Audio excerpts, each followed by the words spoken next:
Assalamualaikum warahmatullahi wabarakatuh. Pada video ini kita akan membahas secara ringkas tentang berbagai teori dan metode dalam psikologi perkembangan. Bagian pertama menjelaskan teori-teori yang menggambarkan bagaimana manusia berkembang, dan bagian kedua membahas metode penelitian yang digunakan untuk mempelajarinya. Di sini kita akan bahas tentang teori-teori perkembangan. Yang pertama, teori kognitif Piaget. Nah, menurut Piaget, cara anak mikir itu berkembang lewat 4 tahap. Mulai dari bayi 0 sampai 2 tahun yang baru belajar kalau benda tetap ada walaupun nggak kelihatan.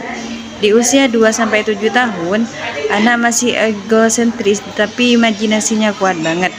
Masuk ke 7 sampai 11 tahun, mereka udah ngerti konsep kayak konfirmasi, dan 12 tahun ke atas udah bisa mikir abstrak. Perkembangan ini terjadi karena anak terus menyesuaikan pengetahuan baru lewat asimilasi, akomodasi, dan akhirnya mencari keseimbangan.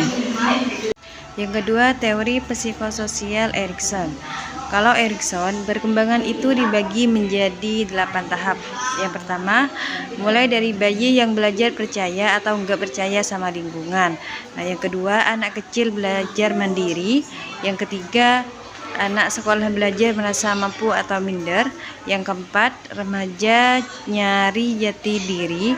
Yang kelima, dewasa muda belajar soal hubungan. Dan yang keenam, dewasa media soal kontribusi. Yang ketujuh, tendensia soal menerima hidup mereka.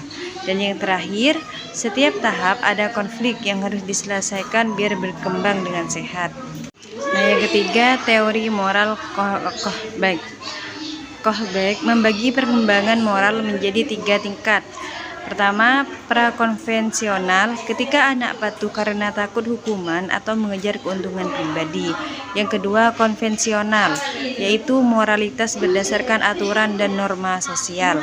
Dan ketiga, pasca konvensional, ketika seseorang bertindak berdasarkan prinsip moral universal. Kohlbeck menilainya melalui dilema moral, salah satunya dilema Heinz.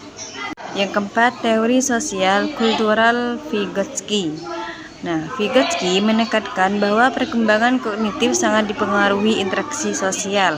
Konsep utamanya adalah zona perkembangan proksimal, yaitu kemampuan yang bisa dicapai anak dengan setiap bantuan. Nah, bantuan ini disebut scaffolding. Menurutnya, bahasa dan interaksi sosial adalah kunci utama perkembangan berpikir.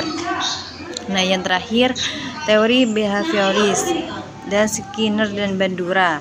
Skinner menekankan bahwa perilaku terbentuk dari penguatan dan hukuman, sementara Bandura menjelaskan bahwa manusia belajar lewat pengamatan atau modeling. Ia juga mengenalkan konsep self-advice, yaitu keyakinan seseorang terhadap kemampuannya. Nah, selanjutnya kita akan membahas tentang metode penelitian psikologi perkembangan. Yang pertama, observasi. Nah, metode observasi digunakan untuk melihat perilaku secara langsung. Bisa dilakukan secara alami tanpa intervensi atau secara terstruktur di kondisi terkontrol. Nah, yang kedua, studi kasus. Studi kasus mempelajari satu individu atau kelompok secara mendalam. Biasanya bersifat kualitatif, menggunakan wawancara dan analisis dokumen. Nah, yang ketiga, eksperimen. Eksperimen dilakukan dengan memanipulasi variabel untuk melihat hubungan sebab atau akibat. Biasanya menggunakan kelompok kontrol dan eksperimen serta harus mengikuti aturan etika. Nah, yang keempat, desain waktu. Ada dua desain utama. Longitudinal, yaitu mempelajari individu dalam jangka waktu lama, dan cross-seksional, yaitu membandingkan kelompok usia yang berbeda pada satu waktu. Nah, yang terakhir teknik pengumpulan data. Nah, peneliti bisa menggunakan wawancara kuesioner atau tes psikologi seperti tes IQ, tes bakat, atau tes perkembangan. Nah, itu Itu tadi ringkasan teori dan metode dalam psikologi perkembangan. Dengan teori-teori ini kita bisa ngerti gimana manusia berkembang, dan lewat metode penelitian kita bisa mempelajarinya secara lebih ilmiah.